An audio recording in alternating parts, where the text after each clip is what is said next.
So this is the second video on the heart forensic. In the first video, I have described about the basic anatomy of the heart and age-related changes of the heart. So in this second video, we will discuss about the forensic pathological aspect of the heart. So main pathology we will discuss in this video. I am not taking ischemic heart disease in this video. I will make a separate video for that because it is a very important question. So let's start. So we will be taking the forensic pathology of the heart. So let's start from the first question. Which of the following correctly defines hypertrophy of the heart? Hypertrophy of the heart. Enlargement of chamber size. Enlargement. देखो इसमें क्या है, अपन hypertrophy, hyperplasia, dilatation, cardiomegaly, ये जो terms होते हैं इनको interchangeably use करते रहते हैं. तो इनकी एक्यूरेट डेफिनेशन क्या होती है या कहाँ पे अपने को कौन सा वर्ड यूज़ करना चाहिए, तो उसके लिए ये कुछ क्वेश्चंस हैं. तो पहला कि विच of the following correctly defines hypertrophy. Hypertrophy versus hyperplasia ये अपन पहले पैथोलॉजी में देखते थे. हाइपरप्लेजिया और हाइपरट्रोफी में क्या फ़र्क होता है? I remember it by pin. Hyperplasia में पी आता है, हाइपरट्रोफी में टी आता है. तो पी से याद रह जाएगा पिन मतलब एन फॉर नंबर. ठीक है, तो हाइपरप्लेजिया में नंबर ऑफ मायोसाइट्स इंक्रीज करता है, लेकिन हाइपरट्रोफी में साइज ऑफ मायोसाइट इंक्रीज करता है. ठीक है, तो this is the meaning of hypertrophy. तो first option is enlargement of the chamber size. जब चैम्बर साइज का एनलार्जमेंट होता है तो उसको बोलते हैं डायलाटेशन. चैम्बर एनलार्ज होगा तो dilatation. Decreased thickness of the ventricle wall. No, increased ventricular thickness और increased heart weight due to increase size of myocyte. तो साइज ऑफ द मायोसाइट जब इंक्रीज करता है तब अपन उसको हाइपरट्रोफी बोलते हैं. ठीक है, increase heart weight due to fluid accumulation is not hypertrophy. During an autopsy you measure the thickness of the left ventricle. Okay, at what specific location should this measurement be taken. तो अपन कहाँ लेते हैं? 1 centimetre left ventricle, 1 centimetre below the AV wall, 1 centimetre below the AV wall. 1 centimetre proximal to pulmonary वाल किसके लिए जाती है? राइट वेंट्रिकल की. What is the normal thickness of left ventricle? 1 to 1.5 centimeter as per the data given in Reddy's textbook. 1 to 2 mm is the atrial thickness. Atrium की thickness होती है 1 to 2 mm atrial wall की. 3 to 5 mm, 3 to 5 mm होती है right ventricle की और 1 to 1.5 होती है left ventricle की. This is the normal thickness. You are measuring the right ventricle thickness. तो राइट वेंट्रिकल कहाँ पे देखते हैं अपन? 1 centimetre proximal to pulmonary wall. What is the normal range of right ventricle thickness? 0.3 to 0.5 centimetre और 3 to 5 mm. A 70-year-old male heart weighs 350 gram at autopsy. Based on the normal heart weight information this heart would be considered. देखो average अपन क्या लेके चलते हैं कि female का heart wait होता है 250 ग्राम और मेल का होता है 300 ग्राम. ये एक एवरेज लेके चलते हैं अपन बेसिक. तो अगर 350 ग्राम है तो that will be more than normal. So this will be above normal weight. अगर किसी सब्जेक्ट का प्रॉपर आइडिया लगाना तो that will be 0.4 to 0.45% of the body weight. 0.4 to 0.45% of the body wait.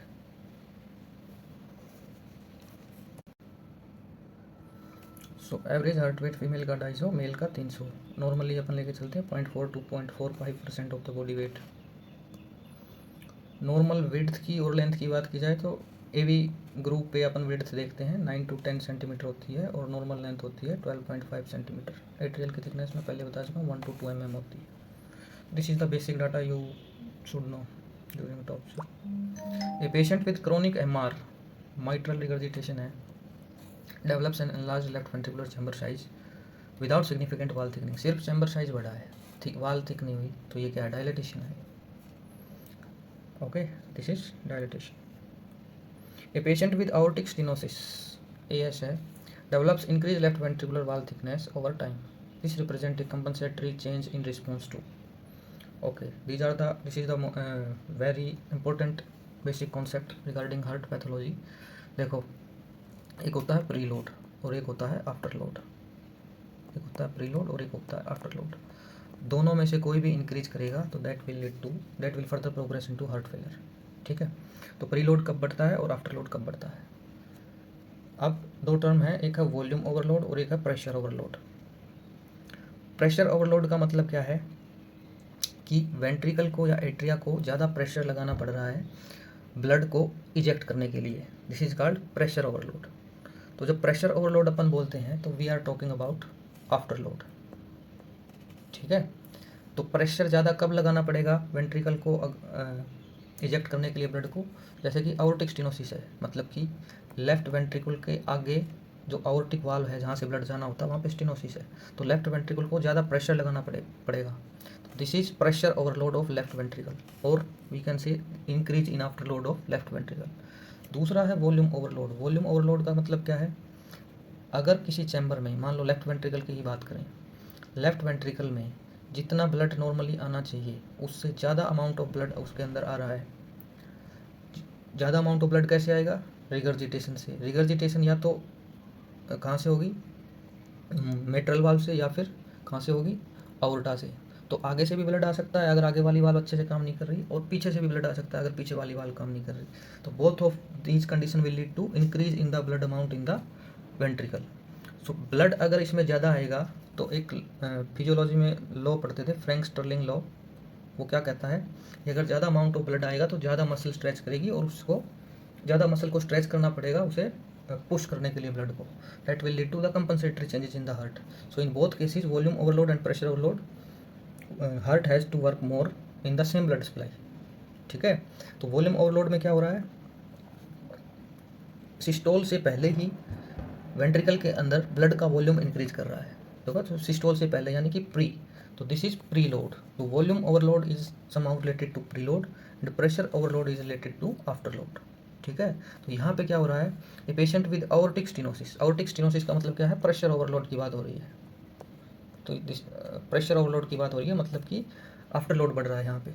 ये एक बेसिक सा कॉन्सेप्ट होता है जो आपको पता होना चाहिए। ये मतलब हर हार्ट पैथोलॉजी में यही कॉन्सेप्ट कहीं ना कहीं लगेंगे। ठीक है, चाहे प्रेशर ओवरलोड हो चाहे वॉल्यूम ओवरलोड हो, दोनों में क्या होगा, हार्ट को ज़्यादा वर्क करना पड़ेगा और उससे कंपनसेटरी चेंजेस आएंगे। तो कंपनसेटरी चेंज क्या होगा, जब हार्ट को ज़्यादा स्ट्रेच करना पड़ेगा, ज़्यादा वर्क करना पड़ेगा, तो उससे क्या होगा, हार्ट की हाइपरट्रॉफी होगी और डायलेटेशन होगी। ज़्यादा स्ट्रेच करेगा तो डायलेटेशन होगा, हाइपरट्रॉफी क्योंकि वो ज़्यादा वर्क कर रहा है। ठीक, so volume overload, the heart receives a higher than normal amount of blood, इसकी वजह से एंड डायस्टोलिक वॉल्यूम बढ़ जाएगा। ठीक, इसकी वजह से चैम्बर स्ट्रेच करेगा और डायलेट करेगा, this is called increase preload. Pressure overload में क्या होगा, एक्सेसिव प्रेशर लगाना पड़ेगा ब्लड को इजेक्ट करने के लिए against A high resistance, this is increase after load. 60-year-old patient with long standing hypertension undergoes an ECG, echocardiogram. The report indicates increased left ventricular wall thickness. ECG से left ventricle wall thickness ज़्यादा कैसे आ जाएगी, actually ये echocardiogram यहाँ तक भूल जाओ इसको, यहाँ से देखो, the report indicate increase left ventricle wall thickness, the finding is best described as. अगर रिपोर्ट में लेफ्ट वेंट्रिकल वॉल थिकनेस ज़्यादा मिलती है तो वो क्या होगा, हाइपरट्रॉफी होगी। ठीक है, एक्चुअली इसको एक क्वेश्चन ये थोड़ा अलग हो गया, इसमें था एक्सरे, अगर आप एक्सरे से करवाओगे, एक्सरे चेस्ट एक्सरे करवाते हैं और उसमें आपको हार्ट का साइज़ बड़ा दिखता है तो उसको बोलते हैं अपन cardiomegaly.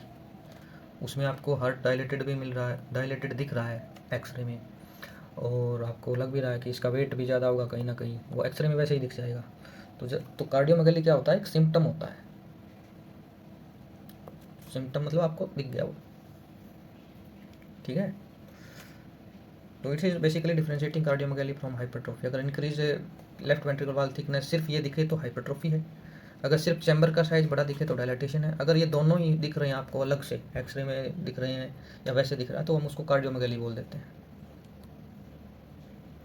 A patient echocardiogram shows an enlarge heart with increase left ventricle wall thickness and increase chamber size, देखो, तो this condition is cardiomegaly. Which of the following condition would most likely result in right ventricular hypertrophy? Right ventricle की hypertrophy कब होगी, या तो pressure overload, या तो increase preload हो या इंक्रीज आफ्टर लोड हो। प्रीलोड बढ़ेगा रिगर्जिटेशन से, तो इसमें कोई रिगर्जिटेशन का ऑप्शन है ही नहीं। एमआर है, एमआर अगर होगा मिट्रल रिगर्जिटेशन तो लेफ्ट वेंट्रिकल में ब्लड बढ़ेगा। ठीक है, तो दूसरा ऑप्शन क्या होता है कि इंक्रीज आफ्टर लोड हो।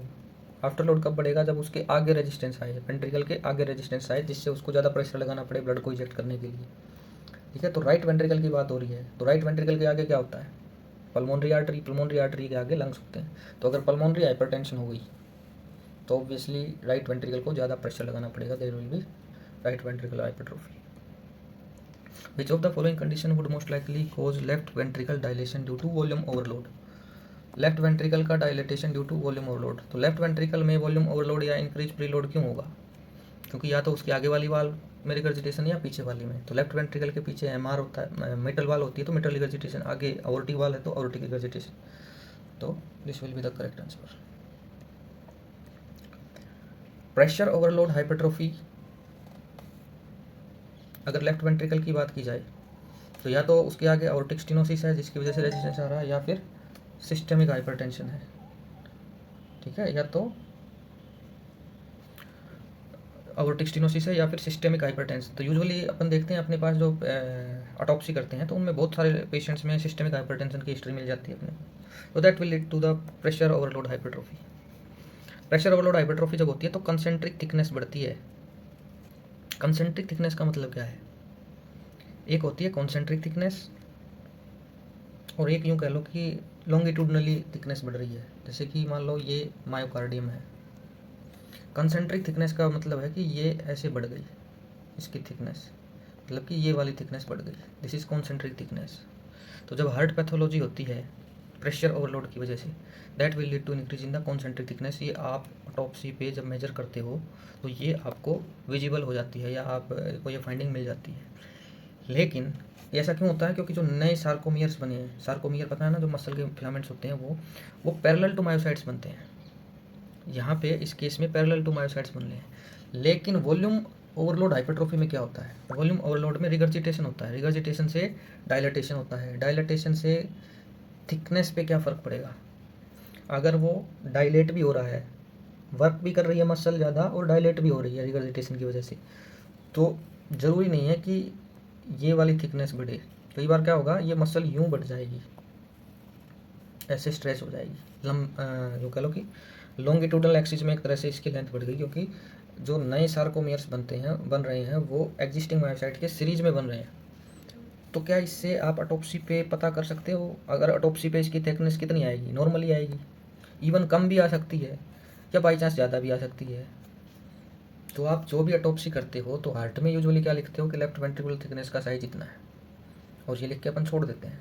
लेकिन thickness is a better indicator for pressure overload hypertrophy, not for volume overload hypertrophy.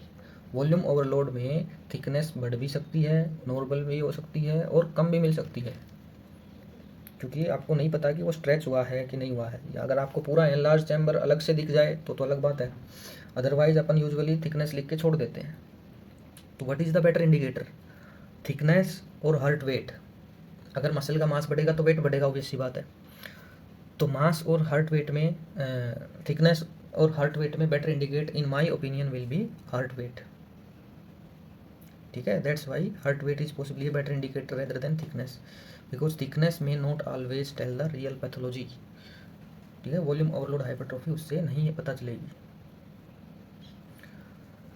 अगला इंपॉर्टेंट कॉन्सेप्ट ये है कि जब हार्ट के अंदर हाइपरट्रोफी होती है और वो स्ट्रेच हो रहा होता है तो उन केसेस में क्या होगा, जब उसका मतलब क्या है कि नंबर ऑफ कैपिलरीज तो सेम है, ठीक है, वो हाइपरट्रोफी के साथ बढ़ नहीं रही हैं। तो कैपिलरी या मायोकार्डियम की जो ब्लड सप्लाई है वो तो उतनी ही है, लेकिन हाइपरट्रोफी हो गई हार्ट की तो उतनी ब्लड सप्लाई में हार्ट को ज़्यादा काम करना पड़ रहा है। ठीक, अब इसी चीज़ को कंपेयर करते हैं किसी some person which is regularly going to the gym. कोई जिम में जाता है, रेगुलर जिम करता है आधे घंटा, तो उसमें उस केस से अपन इसको कंपेयर करते हैं। क्योंकि जो जिम में वेट उठाता है, वेट लिफ्टिंग करते हैं, ज़्यादा वेट उठाते हैं, तो उसमें भी क्या होता है, एक तरह से हार्ट पे लोड बढ़ रहा है, हार्ट पे लोड बढ़ता है जिससे हार्ट ज़्यादा वर्कआउट करना पड़ेगा उसी ब्लड सप्लाई में। तो हार्ट सेम चेंजेस जो अपन बेसिक हाइपरट्रोफी की पैथोलॉजी में आते हैं तो सेम चेंजेस उसमें आएंगे। लेकिन फिर भी जिम को बेटर क्यों जिम एक्सरसाइज को रिकमेंड क्यों किया जाता है? वो इसलिए किया जाता है क्योंकि जिम से पहले आपको माइल्ड कार्डियो एक्टिविटी करनी चाहिए। माइल्ड कार्डियो एक्टिविटी करनी चाहिए, थोड़ा रेसिंग करो, जंपिंग करो, या जो भी कार्डियो आपको करनी है वो करो, क्योंकि उससे क्या होगा, एरोबिक एक्सरसाइज होगी हार्ट की। क्योंकि जब एरोबिक एक्सरसाइज पहले हार्ट की हो जाती है तो उसके बाद आपको वेट उठाना चाहिए। आप सीधा जाके वेट उठाओगे बिना पहले कार्डियो एक्टिविटी किए हुए तो हार्ट की फिर सेम पैथोलॉजी रहेगी। जैसा कि बीपी वाले पेशेंट में हार्ट का प्रोग्रेशन हो रहा है, वैसे ही फिर वो डायरेक्ट जो जाके जिम में वेट उठा रहा है उसमें सेम ही चलेगा फिर वो। ठीक है, तो इसलिए पहले एरोबिक एक्सरसाइज करनी चाहिए, क्योंकि उससे कैपिलरी बढ़ती हैं, फिर हार्ट की मसल का साइज बढ़ेगा, उसके साथ साथ कैपिलरी भी बढ़ जाएगी, कैपिलरी का नंबर भी बढ़ जाएगा, तो उससे वो चीज़ बैलेंस हो जाती है। Same blood supply for increased muscle mass उसमें नहीं होगा, सेम ब्लड सप्लाई नहीं होगी उसमें, ब्लड सप्लाई साथ साथ इंक्रीज कर जाएगी। ठीक है, that's why it is important.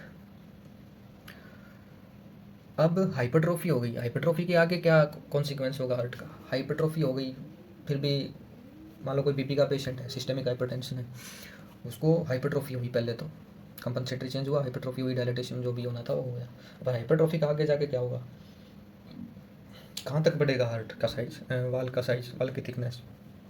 आगे फिर धीरे धीरे क्या होना स्टार्ट हो जाएगा, इंटरस्टिशियल फाइब्रोसिस भी होगी अंदर, मायोकार्डियम के अंदर। तो धीरे धीरे जो डायस्टोलिक फीलिंग है वो हार्ड हो जाएगी, फिर वाल स्ट्रेच नहीं कर पाएगी जब फाइब्रोसिस होना स्टार्ट हो गया तो ये भी उसके साथ साथ एक चेंज होगा जो चलता रहेगा। और आगे अगर ये लॉन्ग टर्म पे चली गई तो फाइनली क्या होता है, congestive heart failure. Congestive heart failure क्या है कि जितने भी most of the heart disease कह लो, उनका लास्ट में वो हार्ट फेलर में, कंजेस्टिव हार्ट फेलर में चले जाते हैं। कंजेस्टिव हार्ट फेलर कह लो या फिर हार्ट फेलर होगा, इसका मतलब क्या होता है, इसका मतलब ये है कि heart can not pump adequately to meet the metabolic demands of the peripheral tissues. ठीक है, हार्ट एडिक्वेटली पंप कर ही नहीं पाएगा तो पेरिफेरल टिश्यू की डिमांड पूरी हो ही नहीं पाएगी, या फिर it can do so only at elevated filling pressures. ठीक है, उसको ज़्यादा वाल को स्ट्रेच करना पड़ेगा तो ज़्यादा ब्लड उसमें एलिवेटेड फीलिंग प्रेशर हो जाएगा, ज़्यादा वाल स्ट्रेच होगी तब वो पंप कर पाएगा। ठीक है, this is called heart failure. Heart failure पे भी स्पेसिफिक क्वेश्चन पूछा गया है एमडी एग्जाम के अंदर। तो क्या हार्ट फेलर सिर्फ वेरियस हार्ट पैथोलॉजी जैसे कि अभी अपन ने डिस्कस की, स्टीनोसिस वगैरह हो जाता है या ये सब होता है, क्या इन्हीं की वजह से होता है? No, sudden CHF can also occur, जिसमें कोई क्रोनिक पैथोलॉजी ना हो। एकदम से हार्ट चलना, कार्डियोजेनिक शॉक क्या होता है, एकदम से हार्ट पंप करना भी बंद कर सकता है। इस्चेमिक हार्ट डिजीज में क्या होता है, माइंड में एकदम से वो वाल अगर चली गई तो वो एकदम से बंद कर देगा। फाइनल रिजल्ट क्या होगा CHF का, अब उसने उसकी मतलब कैपेसिटी है जो पंप करने की वो कम हो गई, तो उससे क्या होगा, forward failure and backward failure, दो चीज़ें होंगी। फॉरवर्ड फेलर क्या है, आगे जो कार्डियक आउटपुट आनी जानी चाहिए थी पेरिफेरल टिश्यू की डिमांड को मीट करने के लिए, वो कम हो गई, तो जिससे decrease tissue perfusion, this is forward failure. Backward failure क्या होगा, अगर हार्ट अच्छे से पंप नहीं कर पा रहा है तो उसमें पीछे से जो ब्लड आ रहा था वो वही रह जाएगा। ठीक है, तो पीछे कहाँ से आ रहा है, पीछे कहाँ से आ रहा है, लंग, ये सीरीज में होते हैं लंग्स, हार्ट और ये सिस्टेमिक, तो उससे क्या होगा, there will be pooling of blood in venous system. Venous मतलब लंग्स की स्पेसिफिकली बोला जाए तो लंग्स में, तो लंग्स के अंदर होगा पल्मोनरी इडिमा। तो जो मेन फाइंडिंग होती है अगर लेफ्ट हार्ट फेलर की बात की जाए तो that will lead to pulmonary oedema, that will lead to pulmonary edema with or without peripheral edema. Peripheral edema is more common in right heart failure, ये आगे बताऊंगा मैं कैसे होता है। ठीक है, तो लेफ्ट हार्ट फेलर हो गया, लेफ्ट हार्ट फेलर में क्या, लेफ्ट हार्ट फेलर कह रहा हूँ, पूलिंग ऑफ ब्लड हो गया इन द वेनस सिस्टम, मतलब कि लंग्स के अंदर कोई ये वेसल है, उसके अंदर जितना नॉर्मल ब्लड था उससे कहीं ज़्यादा ब्लड आएगा, क्योंकि वो आके हार्ट में जा ही नहीं रहा है या हार्ट उसको पंप नहीं कर पा रहा है, तो पूलिंग ऑफ ब्लड हो गया। अब इस वेसल से, अब इसमें जो क्या होगा, यहाँ से फ्लूइड लीक करना स्टार्ट कर देगा, फ्लूइड लीक करना स्टार्ट करते हो क्या होगा, पूरे लंग्स में एडिमा, एल्वियोलर सेप्टा में, फिर धीरे धीरे एल्वियोलाई के अंदर भी एडिमा मिलेगा, तो ये सब चीज़ें होंगी। फिर एक इंपॉर्टेंट फाइंडिंग आपको क्या देखने को मिलेगी, इसमें वेसल में क्या होती है, आरबीसी, तो ये आरबीसी लीक कर जाएंगी बाहर की तरफ, लंग में ये आरबीसी पड़ी हैं।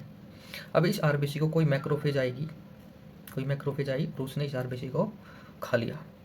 ठीक है, तो ये मैक्रोफेज इसको एनगल्फ कर लेगी, तो ये मैक्रोफेज के अंदर ये आरबीसी पड़ी है। आरबीसी के अंदर होता है आयरन, हीमोग्लोबिन, और हीमोग्लोबिन के अंदर होता है आयरन। तो दिस आयरन, ये आयरन किससे वो होता है, हीमोसिड्रिन से, क्या बोलते हैं उसमें स्टेनिंग में हीमोसिड्रिन यूज करते हैं ना, उससे दिखता है। तो ये जब आप इसको स्टेन करोगे, इसको हिस्टोपैथोलॉजी के लिए भेजोगे, तो this macrophage will appear as haemosiderin laden macrophages, haemosiderin laden macrophages, जिसको अपन हार्ट फेलर सेल्स भी बोलते हैं। ठीक है, बहुत सारी हिस्टोपैथोलॉजिकल रिपोर्ट्स में आपको ये फाइंडिंग मिलेगी। तो ये फाइंडिंग क्यों आती है, ये इस वजह से आती है। तो हीमोसिड्रिन लेडन मैक्रोफेजिस लंग्स में मिलती है, इसका नाम हार्ट फेलर सेल्स होता है, और ये बेसिकली पल्मोनरी इडिमा के अटैक को दिखा रही है, जो कि most commonly left heart failure की वजह से हो रहा है। तो this is the pathology behind this. ठीक है, which of the following is listed as a cause of left sided heart failure. तो लेफ्ट साइड हार्ट फेलर का कोज क्या है, पल्मोनरी हाइपरटेंशन से राइट हार्ट फेलर होता है। वैसे तो ये सीरीज में है कि लेफ्ट हार्ट फेलर से ही राइट हार्ट फेलर होता है, सीरीज में होते हैं, मतलब सारी चीज़ें एक साथ अफेक्ट होती हैं। लेकिन मेनली अगर लेफ्ट साइड हार्ट फेलर पे फोकस किया जाए तो option B will be more accurate. Ischaemic heart disease, direct myocardium पे attack, hypertension, direct left ventricle पे प्रेशर आएगा, aortic mitral valve dysfunction, direct regurgitation होगा, प्राइमरी मायोकार्डियल पैथोलॉजी। तो all these are will lead to left sided. Okay, in left-sided heart failure, the left ventricle typically shows hypertrophy with or without dilation. Left ventricle typically shows hypertrophy with or without dilation in all causes except. तो left heart failure किस में होगा, left के आगे aortic stenosis हो जाए, hypertension हो जाए, इस्चेमिक हार्ट डिजीज हो जाए। मेटल स्टेनोसिस में क्या होगा, metal stenosis is behind the left ventricle, it is not in front of the left ventricle. तो मेटल स्टेनोसिस से तो लेफ्ट एट्रियम की हाइपरट्रोफी होगी।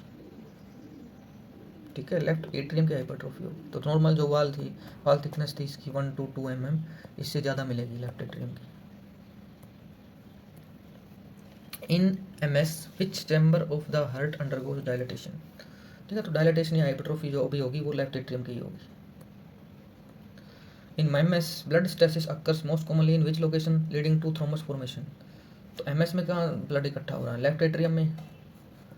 ठीक है, left atrium, right atrium, right ventricle, left atrium, left ventricle. ठीक है, तो लेफ्ट एट्रियम के अंदर ब्लड स्टे करेगा। ठीक है, अब लेफ्ट एट्रियम में भी अगर स्पेसिफिकली पूछा जाए तो यहाँ पे अपेंडेजेज होते हैं दोनों तरफ, राइट ऑरिकुलर अपेंडेज होता है और लेफ्ट ऑरिकुलर अपेंडेज होता है। तो अपेंडेज में बहुत ईजिली थ्रोम्बस बनता है, ये चीज़ ध्यान में रखना। तो लेफ्ट एट्रियल अपेंडेज में के अंदर ये थ्रोम्बस बनने के चांसेस ज़्यादा रहेंगे। And it is A relevant finding autopsy, जो आपको दिख जाती है जब हार्ट का डाइसेक्शन पढ़ेंगे, तो उसमें ये इवन बताया गया है कि आपको हार्ट को बाहर निकालने से पहले जो अपेंडेजेज होते हैं ऑरिकुलर, उनको अच्छे से पैल्पेट करके देख लेना चाहिए कि वहाँ पे थ्रोम्बस तो नहीं है। ठीक है, then we come on the left hand, अलग अलग डिस्कस करते हैं लेफ्ट हार्ट फेलर फाइंडिंग को, राइट हार्ट फेलर फाइंडिंग को। लेफ्ट, ये आपको क्यों पता होना चाहिए, एक तो एग्जाम में आता है वो तो अलग चीज़ है, लेकिन आप जब पोस्टमार्टम भी करने होते हो तो जब आप क्लिनिकल को, ऑटोप्सी को और माइक्रोस्कोपी फाइंडिंग्स को कोरिलेट करोगे, तो उसके लिए आपको इसकी नॉलेज पहले से होनी चाहिए। तो लेफ्ट हार्ट फेलर जब भी होगा तो मैंने क्या बताया, एक तो फॉरवर्ड फेलर होगा और एक बैकवर्ड फेलर होगा। तो कौन से सिम्टम ज़्यादा प्रोमिनेंट होंगे या इनिशियली आएंगे, तो वो आएंगे बैकवर्ड फेलर के। बैकवर्ड फेलर के मतलब pooling of the blood in the pulmonary vessels. ठीक है, तो उससे क्या होगा, लंग्स का इडिमा होगा, that is called wet lungs, pulmonary congestion and oedema. Pulmonary changes या पल्मोनरी इडिमा अगर माइल्ड टू सीवर, इसकी अपन इंक्रीजिंग मतलब टाइम के साथ क्या चेंजेस आएंगे अगर ये देखें, तो सबसे पहले पेरीवेस्कुलर एंड इंटरस्टिशियल इडिमा होगा, वेसल के मतलब उसके चारों तरफ आएगा, इंटरलोबुलर सेप्टम। फिर धीरे धीरे ये एल्वियोलाई के सेप्टम में भी जाएगा, फिर धीरे धीरे ये एल्वियोलर स्पेसीज में भी चला जाएगा। ठीक है, तो इडिमा प्रोग्रेस करता चलेगा। ये फिर हीमोसिड्रिन लेडन मैक्रोफेजिस, ये तो मैं बता ही चुका हूँ, हार्ट फेलर सेल्स होती है। It is a tell sign of previous episode of pulmonary oedema, ये बहुत इंपॉर्टेंट फाइंडिंग होती है जो बता देती है कि हार्ट फेलर है। सीरस, अब जो serous pleural effusion in the pleural cavities. ठीक है, तो लंग्स में इडिमा हो रहा तो ऑब्वियसली बात है वो फिर प्लूरल इफ्यूजन भी होगा वहाँ पे। अर्ली साइंस सिम्टम, तो इससे अपने को क्या पता चल रहा है कि जो इनिशियल वाले साइन सिम्टम आए हैं ये शुरुआती टाइम पे है जब लेफ्ट हार्ट फेलियर हुआ है, उसके शुरू वाले पोर्शन में। तो these are early sign and symptom, these are most related to pulmonary congestion and oedema, initial वाले। फिर लेफ्ट हार्ट फेलियर की मॉडरेट स्टेज आ गई, मतलब कि ये थोड़ा आगे प्रोग्रेस कर गया। तो बैकवर्ड फेलियर के साइंस तो थे ही, अब आगे क्या होगा, फिर आएंगे फॉरवर्ड फेलियर के साइंस। इजेक्शन फेलियर डिक्रीज करेगा, उससे रीनल परफ्यूजन डिक्रीज करेगा, उससे रास एक्टिवेट हो जाएगा, रास एक्टिवेट हो गया तो साल्ट एंड वाटर रिटेंशन होगा, साल्ट एंड वाटर रिटेंशन हुआ तो जो पल्मोनरी एडिमा पहले से था वो और ज़्यादा वर्सन होएगा। ठीक, तो ये पल्मोनरी एडिमा और वर्सन होएगा। अगर फिर भी बंदा किसी तरह सर्वाइव कर गया और आगे चला गया तो सीवियर फॉर्म में आएगा एजोटेमिया। एजोटेमिया क्या होते हैं, जो टॉक्सिक नाइट्रोजनस कंपाउंड होते हैं वो ब्लड के अंदर आना स्टार्ट हो जाएंगे, क्योंकि किडनी उनको वो नहीं कर पा रही है, फिल्टर नहीं कर पाएगी। ठीक है, तो वो ब्लड के अंदर आना स्टार्ट कर जाएंगे। अगर फिर भी बंदा किसी तरह सर्वाइव कर गया तो सीवरेस्ट फॉर्म आएगी, जिसमें ये जो टॉक्सिक नाइट्रोजनस कंपाउंड थे और जो एडिमा वाली सिचुएशन क्रिएट हो रखी है वो एनकेफेलोपैथी, वो ब्रेन तक पहुंच जाएगी फिर। ठीक है, तो ब्रेन में क्या होगा, फिर ब्रेन में एक तो ब्लड सप्लाई नहीं जा रही तो हाइपोक्सिक एनकेफेलोपैथी हो रही है, दूसरा ये नाइट्रोजन कंपाउंड ऊपर जा रहे हैं। ठीक है, तो all will this lead to the stupor and coma. Hypoxic injury in brain lead to coma, oedema and coma. Then we come on the right heart failure. Right heart failure इतना common नहीं होता है, left heart failure के comparison में right heart failure इतना common नहीं होता है। यूजुअली राइट हार्ट फेलियर एक तरह से उसी का लेफ्ट हार्ट फेलियर का ही कॉन्सिक्वेंस होता है, क्योंकि पूरा हार्ट जो है वो सीरीज में सेट है ना, लंग्स हार्ट ये सब सीरीज में सेट है। तो लेफ्ट हार्ट फेलियर होगा तो ऑब्वियसली कुछ हद तक राइट हार्ट फेलियर भी होगा। तो मोस्ट कॉमन कोज तो इसका लेफ्ट साइडेड हार्ट फेलियर ही है। क्या अलग से राइट हार्ट फेलियर हो सकता है, कब होगा? राइट वेंट्रिकल की हाइपरट्रोफी कब होती है? जब पल्मोनरी हाइपरटेंशन हो, मतलब कोई लंग की पैथोलॉजी होनी चाहिए जिसमें पल्मोनरी हाइपरटेंशन हो। पल्मोनरी एडिमा की बात नहीं कर रहे हम यहाँ पे, पल्मोनरी हाइपरटेंशन होगा। मेनली कोई ऐसा डिसऑर्डर होगा जिसमें लंग पैरेंकाइमा या लंग के अंदर जो वेसल्स हैं वो अफेक्ट हो रही हैं, इससे पल्मोनरी हाइपरटेंशन हो रहा है। That will lead to isolated right heart failure. That's why it is also called cor pulmonale. कई बार आपको जो ट्रीटमेंट रिकॉर्ड होगा उसके ऊपर कॉज ऑफ डेथ मेंशन होगा कोर पल्मोनल, उसका यही मतलब होता है, इसका राइट हार्ट फेल कर रहा है। ठीक है, तो इसमें अब इसमें लंग्स में क्या फाइंडिंग मिलेगी? अगर ये लेफ्ट हार्ट फेलियर की वजह से राइट हार्ट फेलियर हो रहा है तो लेफ्ट में तो क्या बताया था अपन ने कि वेट लंग्स मिलेंगे, और राइट हार्ट फेलियर में अगर आइसोलेटेड की बात करें तो उसमें पल्मोनरी हाइपरटेंशन होगा, यानी कि एडिमा का बिल्कुल एक तरह से अपोजिट मान लो। ठीक है, तो this thing can differentiate somehow between the isolated right heart failure और it is due to left sided heart failure, pulmonary oedema. ठीक है, अगर आइसोलेटेड राइट हार्ट फेलियर की बात करें तो there will be pulmonary congestion, minimal pulmonary congestion, तो वो हाइपरटेंशन लंग के अंदर है, तो वो जो ब्लड है वो लंग की बजाय कहीं और पुलिंग होगी उस ब्लड की। कहाँ पे होगी? There will be profound systemic and portal venous engorgement, तो पोर्टल वेन में और बाकी वाला जो सिस्टेमिक है वहाँ पे जाके वो ब्लड पुल होगा, तो दैट विल लीड टू बोलते हैं रिएक्शनरी हिपेटोमेगेली हो जाएगी, स्प्लीनोमेगेली हो जाएगी, हिपेटोमेगेली एंड स्प्लीनोमेगेली।